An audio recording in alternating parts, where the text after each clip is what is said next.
Welcome to the Stock Market Palantir. Today we are going to talk about OPAD, OfferPad Solutions. This is a fascinating and I guess for some a deeply painful case study in the distressed iBuying model. Companies that use tech to rapidly buy and sell homes. OPAD is currently trading in a deeply skeptical corridor, and that really reflects genuine concern about its long-term viability. And that skepticism is completely warranted. The market is clearly signaling existential risk here, and the price action is really dictated by a survival narrative. I think the central tension we need to analyze today is this race between management's aggressive pivot toward an asset-light service model, where they're trying to cut costs and shift away from holding inventory, and the company's, frankly, severe liquidity risk that's being driven by a massive revenue contraction and those heavy 2026 debt maturities looming on the horizon. Absolutely. And for me, this is a speculative, high beta turnaround story. I'm going to argue that the operational cuts and this strategic pivot provide a genuine path to survival, which could offer, potentially dramatic upside should the macro environment, specifically interest rates, finally improve. This management team is doing everything right to survive. I come at it from a different angle. While I acknowledge the urgency of those moves, I believe the fundamental financial deterioration, the razor-thin liquidity, and these profound structural equity headwinds, chief among them the unavoidable risk of constant dilution, just outweigh any operational improvements. I see dominant insolvency risk here, making the equity less of a levered debt on housing and, well, more of a risky option on corporate restructuring. Okay, so let's start with that survival pivot because you really have to give credit where it's due. Management has executed what I would call a necessary and surgical survival drill. They faced a capital crunch and they responded by slashing operating expenses, which were cut by a remarkable 38% year over year in Q3 2025. This isn't just trimming around the edges. They have successfully removed over $150 million in annualized fixed costs from the structure. That's a meaningful change in their cost profile. Those cuts are absolutely essential to slow the bleed, I agree.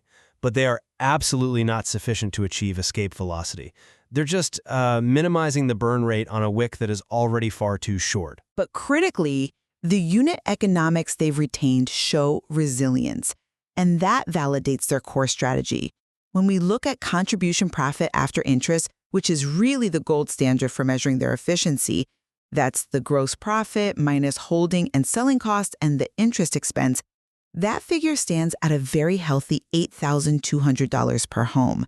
That validates the company's pricing algorithms and their renovation efficiency, even in this high-rate, difficult market.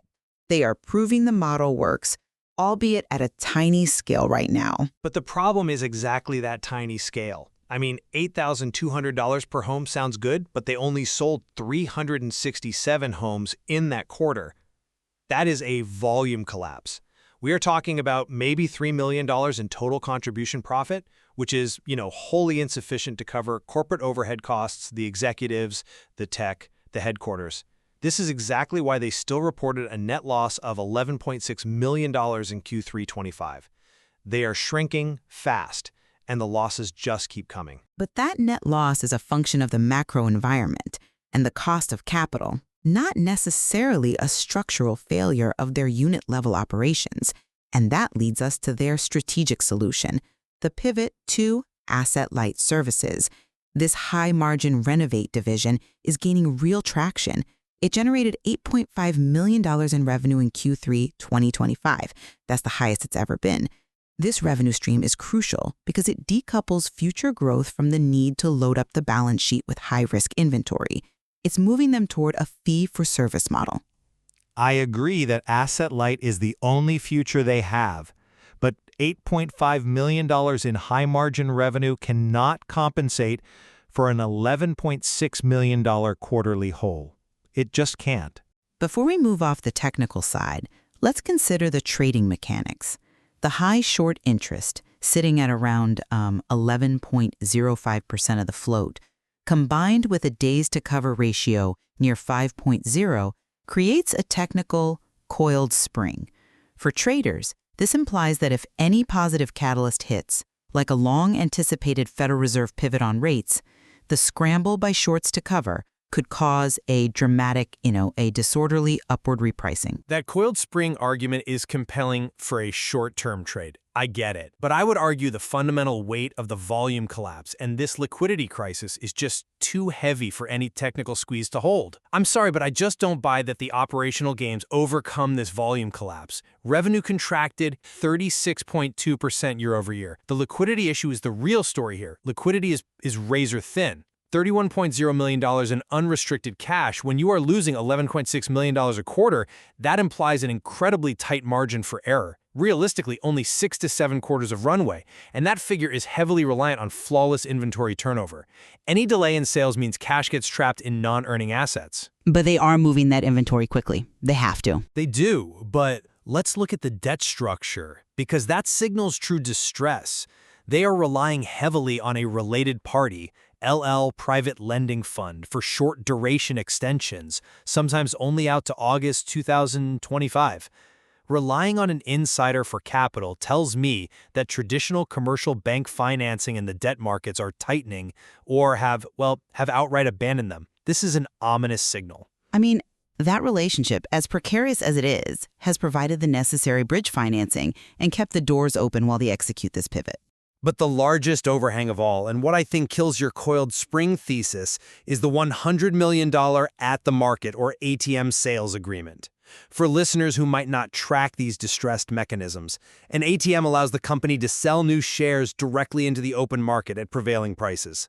So given their current market cap, that $100 million represents potential dilution exceeding 100% of the company. That is clearly a concern. It's more than a concern, it's a critical price depressant. It acts as a guaranteed release valve managed by Jefferies, the underwriter, that caps any potential rally or squeeze. The moment the stock price rises, the company can immediately sell more shares, capturing cash but hammering the price right back down.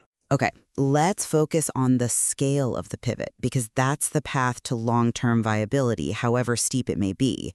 You correctly highlight that the $8,200 contribution profit per home is positive, which is a testament to the model's efficiency. But you argue the low volume means the company is shrinking toward insolvency. Exactly. And we also have to look at their guidance.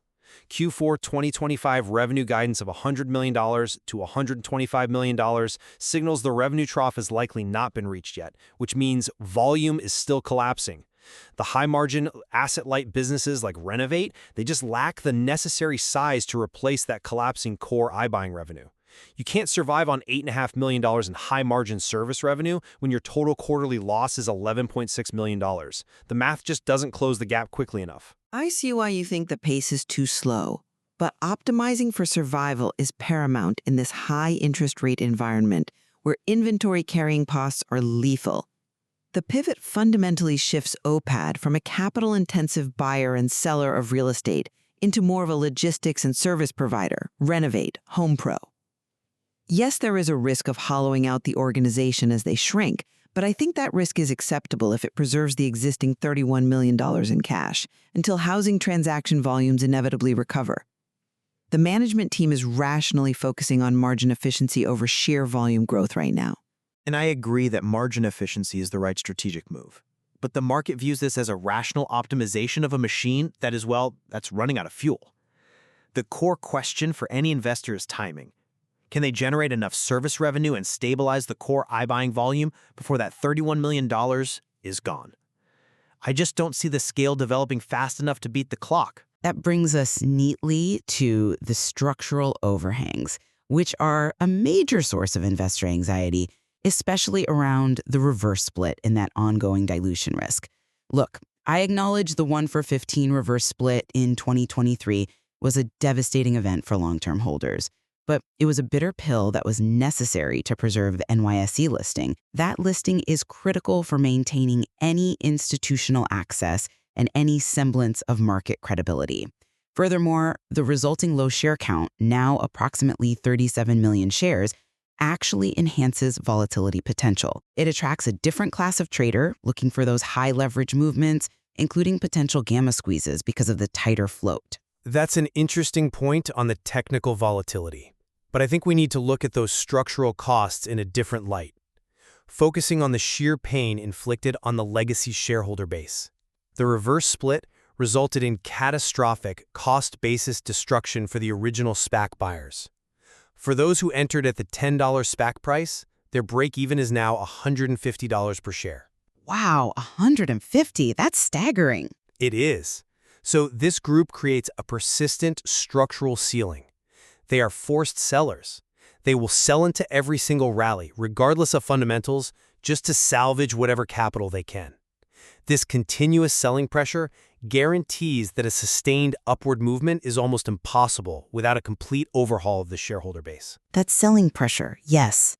But it doesn't preclude a sudden dramatic upward move fueled by external events. But the ATM facility does preclude sustained institutional accumulation. I mean, think about the professional investor who sees an intrinsic value of, say, $5 per share. When they realize that the company, through Jefferies, has a mandate to sell up to $100 million in equity, a potential 100% dilution event, they will not build a large long position. Why would you accumulate shares if management is guaranteed to sell new shares right into your bid? The ATM guarantees future dilution, making any kind of institutional accumulation prohibitive. It's an effective and very low ceiling, regardless of any short interest mechanics. I'm not convinced that the ATM completely neutralizes the technical pressure, which leads us directly to the market microstructure. You argue that suppressive forces dominate the trading dynamics.